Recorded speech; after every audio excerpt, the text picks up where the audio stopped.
Here's another one for you. This one is about an enterprising inventor. The world is full of them. And you get such a big kick out of them. You can see some of their inventions on the web and you think, wow, those are really interesting. They don't seem to work, but okay, even so. Let's try this one. Maybe this one's better. It says that this enterprising inventor proposes a heat engine to drive a ship based on the difference in temperature between the surface water and down below. A dog, a temperature difference is like a heat pump, right? Right. He says that he claims an efficiency of 26%. That doesn't sound bad, probably better than many automotive engines. So, okay, let's see if we can find the maximum efficiency possible and decide whether we'd invest money in the scheme. So, whoa, we need a picture for this one, and this is kind of a specialized picture. No point in drawing ships in water. It's not going to help as much. But there's a specialized picture that's called the heat engine diagram. And the heat engine diagram is one that says that the way heat engines work is that there is a high temperature reservoir. What's a reservoir? It means that there's just this huge unlimited amount of high temperature stuff available. And there is a low temperature reservoir, and we're going to call this low temperature reservoir that looks like so. And between the two of them, then you have this heat engine, and we're going to idealize this heat engine by saying that what happens is that the heat engine takes energy out of the high temperature reservoir. Right. And what it does with this energy is it turns some of it into work that comes out. Then it rejects some to the low temperature reservoir. This is called Q low. This is called Q high. And this is called work. Of course, it's the work that we're after, isn't it? Right. So what do we know about this? We know that the high temperature reservoir is 20 degrees C. T high is 20 degrees C. And as you know, I immediately convert this into kelvins. And so then this becomes 293 kelvins. Right.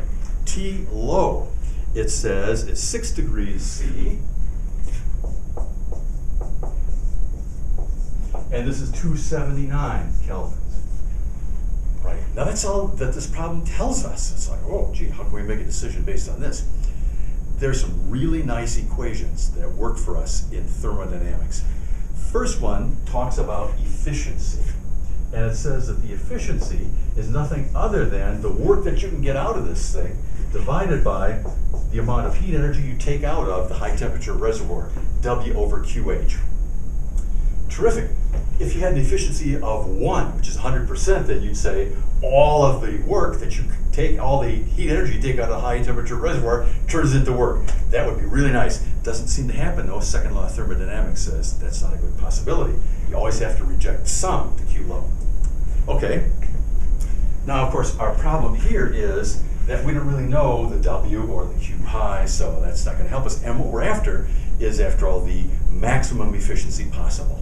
Well, there's a real handy equation, and the handy equation says that the maximum possible efficiency for the best possible cycle is nothing other than T high minus T low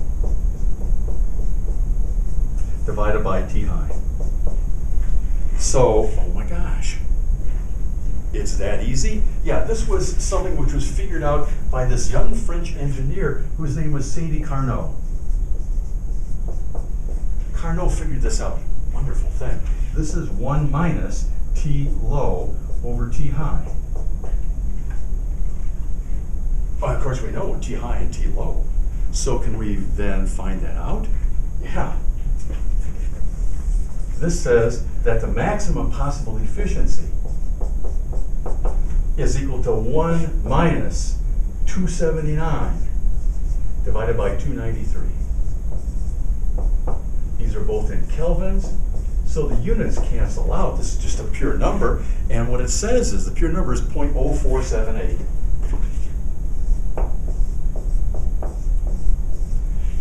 And if you turn that into a percentage, that of course becomes 4.78%. So the maximum possible efficiency for this is 4.78%. It says that the inventor, this enterprising inventor, says that he can get 26%. Well, if he can get more than the maximum, then that's too good to be true. And often things that are too good to be true are not true.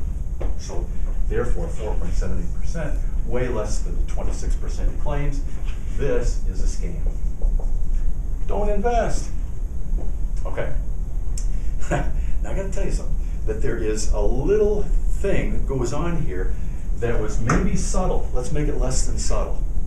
The thing that went on said that we made the temperature conversions immediately from degrees C to kelvins. Subtle? Maybe.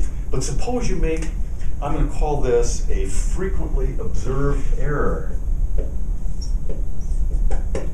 That I have observed frequently. I don't like to observe it, rather not. Frequently observed error is somebody says, yes, this is 1 minus T low over T high. So they say this is 1 minus 6 degrees C over 20 degrees C. So, oh my gosh, 0.3 then. So this is 0.7, that's 70%. So you think that maybe the efficiency maximum between these two temperatures would be 70%. No, it doesn't work that way. This is a bad situation. So in order to try to show you that this is an error, here's what I'm going to do. It's like, oh no, the international symbol for negation. Don't be doing this. Make those conversions into kelvins right away, because this gives you faulty ideas. So watch that. Don't make the frequently observed error.